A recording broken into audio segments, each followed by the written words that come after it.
저는 결혼 4년 차 연애까지 포함하면 10년을 함께한 여자와 살고 있었습니다. 서로를 누구보다 잘 알고 있다고 믿었고 이 사람과라면 어떤 위기도 버틸 수 있다고 확신했습니다. 그 확신이 무너지는 데는 단 하루도 걸리지 않았습니다. 아내와 저는 대학 시절부터 함께했습니다. 같은 과, 같은 동아리, 그리고 같은 자취방. 졸업 후에도 저는 취업에 실패했고 아내가 먼저 사회생활을 시작했습니다. 그녀가 버는 돈으로 둘이 살았던 시절이 있었습니다. 저는 그게 늘 마음에 걸려서 취직 후에도 늘 그녀에게 더 잘해줘야 한다고 생각했습니다. 작은 선물, 짧은 여행, 기념일 챙기기. 그 사람은 늘 웃었고 제게 이렇게 말하곤 했습니다. 난 너 하나면 돼. 그렇게 우리는 6년을 연애했고 많은 이들의 축복 속에 결혼식을 올렸습니다. 양가 부모님 모두 우릴 흐뭇하게 바라보셨고 신혼집도 그들이 도움을 주셨죠. 결혼 후 2년째 되는 해 저에게 해외 지사 파견 기회가 생겼습니다. 싱가포르였습니다. 1년짜리 장기 프로젝트였고 저는 그 기회를 받아들이기로 했습니다. 물론 아내에게 먼저 물었습니다. 괜찮겠어? 나 없이 1년이나 한국에서 혼자 지내야 하는데. 아내는 망설이지도 않고 말했습니다. 당연히 괜찮지. 일하는 거잖아. 얼마나 자랑스러운지 알아? 그녀의 말에 용기를 얻었습니다. 저는 그렇게 싱가포르로 향했고 아내와는 주 3회에서 4회 정도 영상통화를 했습니다.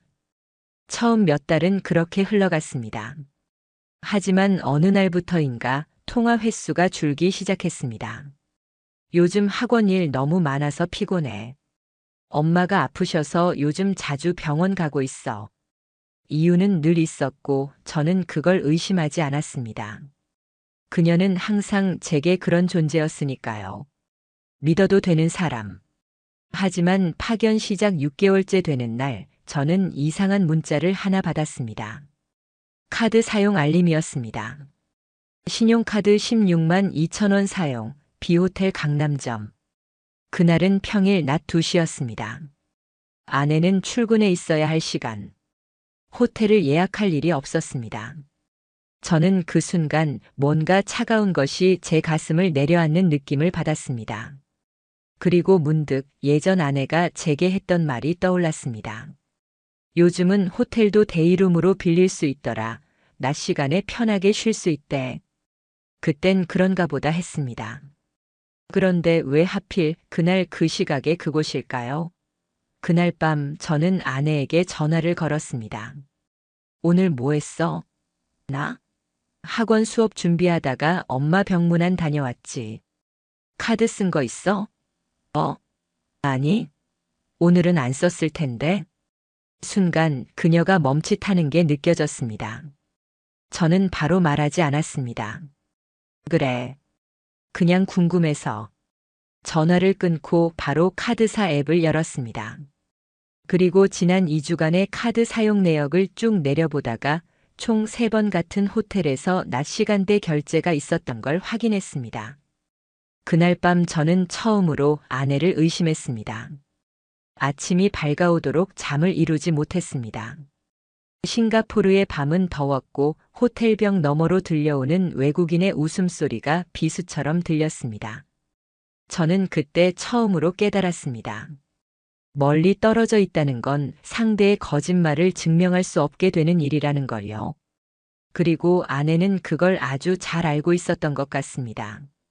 저는 그날 이후로 조금씩 준비를 시작했습니다. 모든 카드 사용 내역 자동 알림 설정, 공용 계정 이메일 로그인 이력 확인, 그리고 아내와 나눈 모든 메시지 백업. 모든 게 아직 확실하지 않았지만 제 직감은 분명히 말하고 있었습니다. 그녀는 나 없이 살고 있지 않다. 누군가와 함께 숨을 쉬고 있다는 걸요. 그날 이후 저는 매일 아내의 카드 사용 알림을 확인했습니다. 당연히 그녀는 자신이 쓰는 카드가 제 이름으로 된 가족 카드라는 사실을 인식하고 있었지만 아마도 그 내역이 실시간으로 제게 전달된다는 걸 잊고 있었던 것 같습니다. 특히 제가 해외에 있다는 걸 이용해 카드를 쓴 시점이나 장소에 대해 변명하기 쉬울 거라고 생각했던 것 같았습니다. 하지만 카드 사용 내역은 거짓말을 하지 않는 법이죠. 그리고 그 다음 주 화요일, 아내는 저에게 오늘은 집에서 쉴 거야. 감기 기운이 있어서 라고 말했습니다. 그날 오후 1시 28분 신용카드 사용 알림, 모노블랙 호텔 청담점 3층 결제 금액은 11만 9천 원이었습니다. 낮 시간대 회복 중이라는 그녀가 호텔 3층에서 카드 결제를 한 겁니다. 그 순간 전 알 수 있었습니다. 이건 단순한 오해도 해프닝도 아니라고요. 저는 컴퓨터를 켰습니다. 아내는 가끔 제 노트북을 썼고 한 번은 자동 로그인을 켜둔 채 로그아웃하지 않고 나간 적이 있었습니다. 그때 남아있던 공용 구글 계정을 이용해 저는 그녀의 인터넷 활동 기록을 복원했습니다. 히스토리는 아주 풍부했습니다. 크롬 방문 기록, 위치 히스토리, 주소 검색 기록까지 그대로 남아있었죠. 그중 가장 자주 접속한 사이트는 카카오맵. 검색창에는 이렇게 쓰여 있었습니다. 서울 호텔 데이룸 추천, 호텔 청담, 연인용 프라이빗 스파룸. 그 검색 기록을 처음 보는 순간 손끝이 저리도록 떨렸습니다. 마치 지금도 그 방 안 어딘가에서 웃고 있을 것 같았습니다. 그날 밤 결정적인 알림이 하나 더 떴습니다. 스마트홈 앱 로그 기록. 저희 집 조명, TV, 에어컨 등은 인공지능 스피커에 연결돼 있었고 같은 계정으로 저도 앱을 설치해 두었습니다. 오후 7시 12분. 거실 조명 OFF 음성 명령 실행 그날 아내는 저에게 이렇게 말했었습니다. 오늘 엄마 집 와 있어. 오늘은 집에 늦게 갈 것 같네. 하지만 거실 조명이 꺼졌다는 기록은 그녀가 거기 있었다는 증거였습니다. 게다가 음성 명령. 즉, 누군가 그 집 안에서 말하고 있었던 겁니다. 저는 전화를 걸었습니다. 지금 어디야? 엄마 집이지. 왜? 거기 혹시 누구 있어? 왜 그래? 무슨 일 있어? 그냥 물어본 거야. 그녀는 평소처럼 대답했지만 그 말 하나하나가 전부 거짓이라는 걸 저는 알고 있었습니다. 다음 날 저는 국내에 있는 친구에게 부탁했습니다. 아내가 사는 집 근처에 차량용 미니 블랙박스 카메라를 설치해 달라고요. 작은 렌즈 하나가 저를 대신해 진실을 보기 시작했습니다. 그리고 금요일 저녁 카메라는 두 사람을 포착했습니다. 검은색 SUV에서 내리는 아내와 운전석에서 따라 나온 40대 초반쯤의 남성. 그 남자의 손엔 아내가 들고 다니던 회색 에코백이 들려 있었습니다. 두 사람은 아무런 말도 하지 않고 자연스럽게 집 안으로 들어갔습니다. 그날 이후 아내의 태도는 또 달라졌습니다. 전화는 짧아졌고 메시지는 더 늦게 답장이 왔습니다. 제가 물으면 피했고 제가 말하면 듣지 않는 척했습니다. 그날 밤 저는 그녀에게 말했습니다. 우리 영상통화하자. 지금은 좀 힘든데 왜? 너 혼자 있는 거 아니야? 응, 아니 그냥 머리 감았어. 지금 상태가 좀 영상통화는 끝내 연결되지 않았고 그날 밤 저에겐 낯선 IP 주소의 접속 시도 알림이 날아왔습니다. 제 공용 노트북에 저장된 이메일 계정에 서울 강동구의 한 IP에서 로그인 시도 기록이 있었습니다. 그리고 그 IP는 아내의 집에서 10분 거리였습니다. 그때 저는 확신했습니다. 이제 돌아가야겠다고. 출장 마무리보다도 그녀와의 마주침이 이제 훨씬 더 중요해졌기 때문입니다. 그날부터 저는 잠을 자지 않았습니다. 모든 로그, 메시지, 위치, 그리고 그녀의 음성까지 모든 걸 캡처하고 기록하며 하나씩 준비해 나갔습니다. 그녀는 몰랐겠지만 저는 이미 알고 있었습니다. 그녀의 사랑이라는 이름의 연극이 막을 내리고 있다는 사실을요. 귀국 비행기표를 예정보다 몇 주나 앞당겼습니다. 회사에는 급한 가족 사정이라는 명목으로 출장 종료를 통보했고 남은 업무는 화상회의로 처리하겠다는 조건으로 돌아올 수 있었습니다. 비행기에서 내리는 순간 서울의 공기는 싱가포르보다 훨씬 차가웠습니다. 그 차가움이 어쩌면 더 익숙하고 더 정직하다고 느껴졌습니다. 아내에게는 아무 말도 하지 않았습니다. 업무가 많아져서 당분간 연락 힘들 수도 있어. 라는 마지막 메시지만 남긴 채 저는 인천공항에 도착했습니다. 그리고 바로 집으로 가지 않았습니다. 저는 그녀가 거짓말을 할 틈조차 주고 싶지 않았습니다. 증거도 대화도 대면도 전부 제 시나리오 안에서 이루어져야 했습니다. 그날은 금요일이었습니다. 사전에 설치해둔 블랙박스 카메라엔 이미 익숙한 장면이 담겨 있었습니다. 금요일 저녁 검은 SUV 차량 한 대, 그리고 조심스럽게 아파트 단지로 걸어 들어오는 두 사람. 아내, 그리고 지난번 영상 속에서 봤던 그 남자. 저는 근처 카페에 앉아 그 장면을 지켜봤습니다. 심장이 조여드는 듯 했지만 저는 감정에 휘둘리지 않으려 애썼습니다. 그리고 곧바로 제 노트북을 꺼내 그날의 화면, 시각, 장면을 캡처했습니다. 그날 밤 두 사람은 3시간 후에 다시 집 밖으로 나왔습니다. 같은 차를 타고 강남 방향으로 사라졌습니다. 저는 그들을 쫓지 않았습니다. 저는 그 집으로 향했습니다. 비밀번호는 여전히 바뀌지 않았습니다. 현관문을 열었을 때 낯선 향수가 저를 맞이했습니다. 제 물건은 그대로였지만 냉장고에 붙어있던 메모엔 라텍스 베개 세일이라는 문구와 땡땡씨 약 가져오기라는 글씨가 적혀 있었습니다. 저는 거실 조명을 켜지 않고 소파에 앉아 아내를 기다렸습니다. 2시간 뒤 현관문이 열렸습니다. 낮은 웃음소리와 함께 들어오는 그녀의 발소리. 그리고 그 남자의 목소리. 오늘도 좋았어요. 진짜. 조용히 해요. 이웃 들으면 어쩌려고. 남편은 언제 와요? 몰라요. 이번 주는 안 올걸요? 저는 그 순간 조명을 켰습니다. 이번 주에 와 있었습니다. 순간의 정적. 아내는 비명을 지르듯 숨을 들이켰고 그 남자는 본능적으로 뒷걸음질 쳤습니다. 앉으시죠. 도망가셔도 CCTV에는 다 남아 있습니다. 저는 조용히 말했습니다. 손엔 변호사가 준비해준 증거 서류 봉투를 들고 있었습니다. 아내는 말을 잇지 못했고 그 남자는 침을 꿀꺽 삼키며 겨우 입을 열었습니다. 잠깐 만나는 사이예요. 감정 같은 거 없었어요.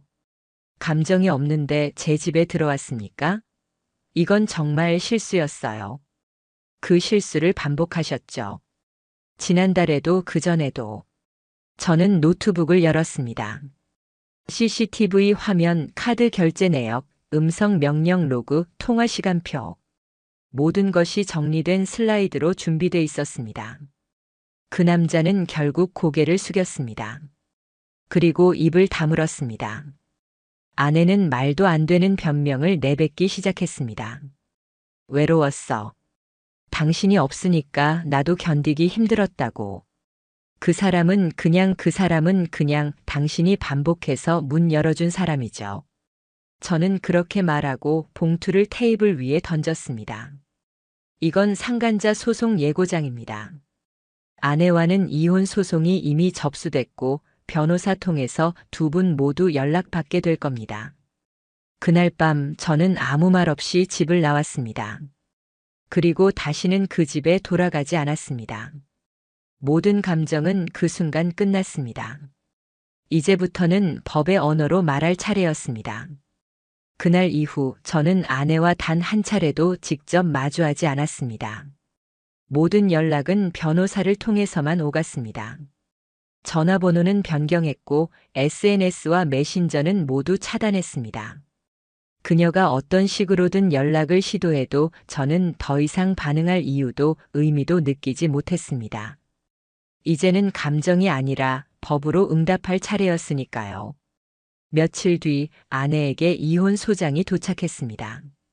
동시에 상간자 조상민 씨에게도 상간자 위자료 청구 소송을 제기했습니다.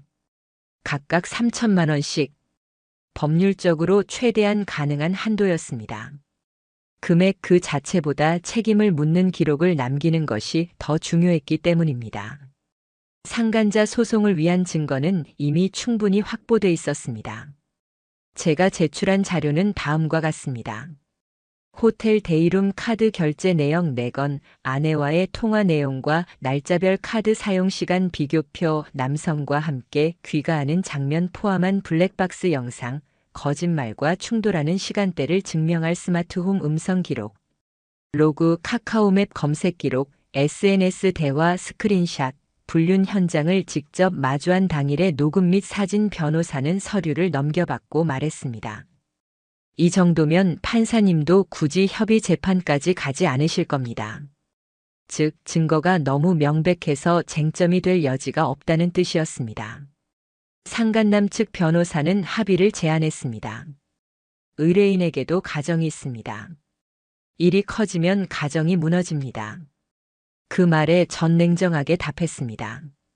그 사람이 무너뜨린 가정은 제 것이었습니다. 지금은 그 대가를 치를 차례죠. 그는 다시 말했습니다. 직장에서 고위 간부입니다. 명예를 유지하고 싶어 합니다. 그래서 저는 서류를 던지듯 보여줬습니다.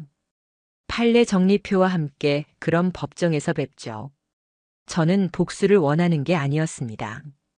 다만 누군가의 일탈로 망가진 제 인생에 이정표 하나는 제대로 세워야 한다고 생각했습니다. 그날 이후 저는 한 명씩 이 지옥을 걷게 만들었습니다.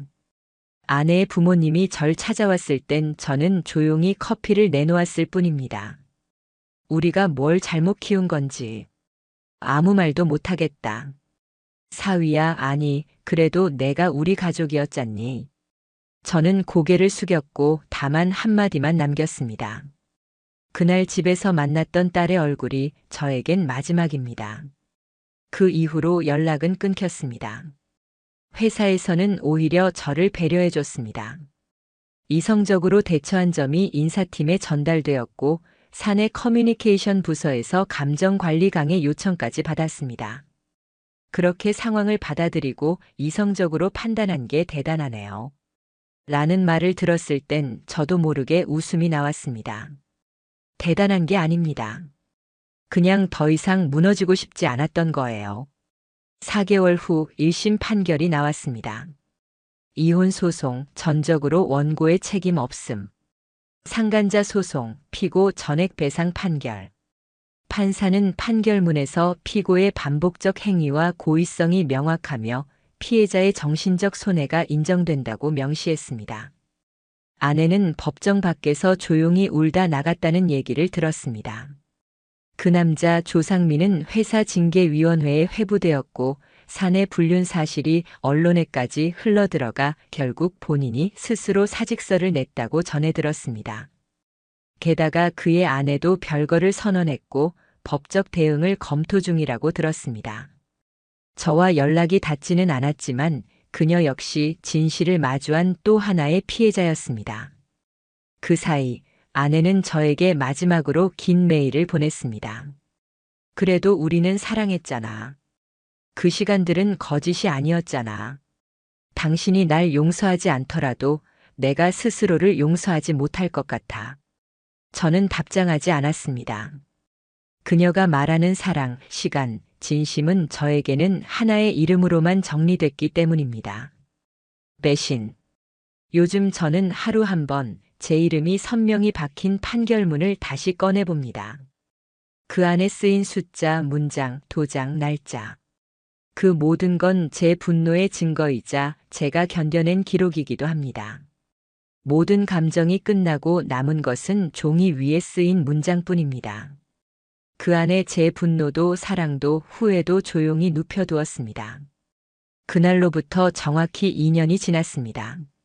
시간은 흐르면서 많은 것들을 무디게 만들지만 어떤 기억은 날이 선 채로 그대로 남아있더군요. 하지만 저는 변했습니다.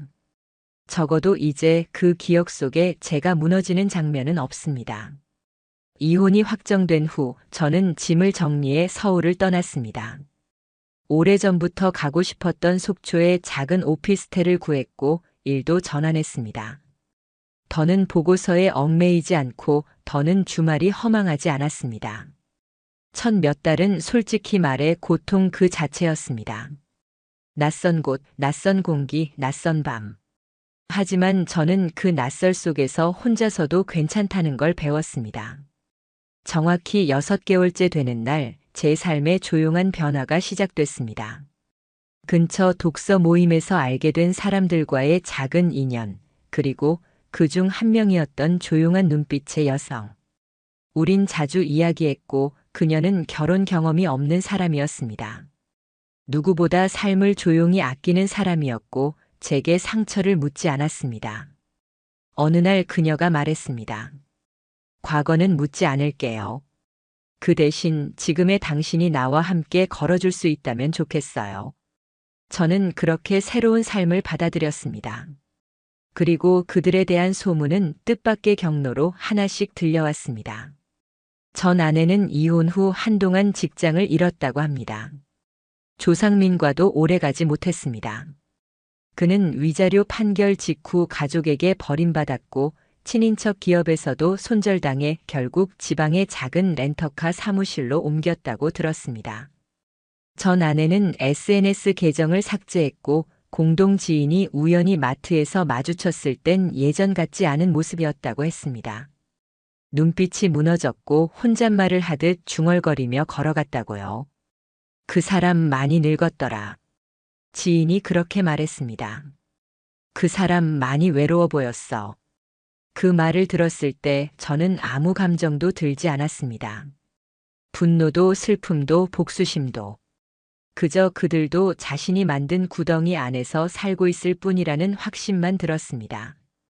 복수는 그렇게 완성됐습니다. 말하지 않고 가르치지 않고 경고하지 않아도 시간이 모든 것을 보여주었으니까요. 그리고 저는 다시 웃을 수 있게 되었습니다.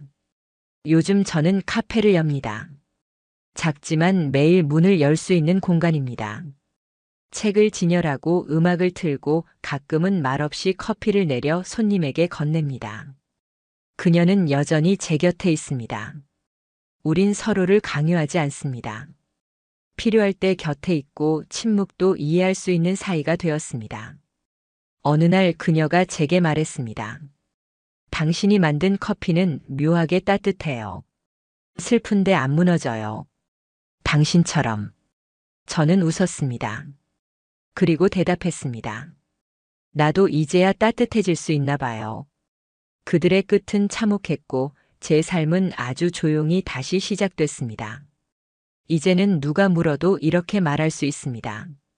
그때는 지옥이었지만 지옥에서 걸어 나오면 봄이 옵니다. 그리고 그 봄은 내가 만든 겁니다.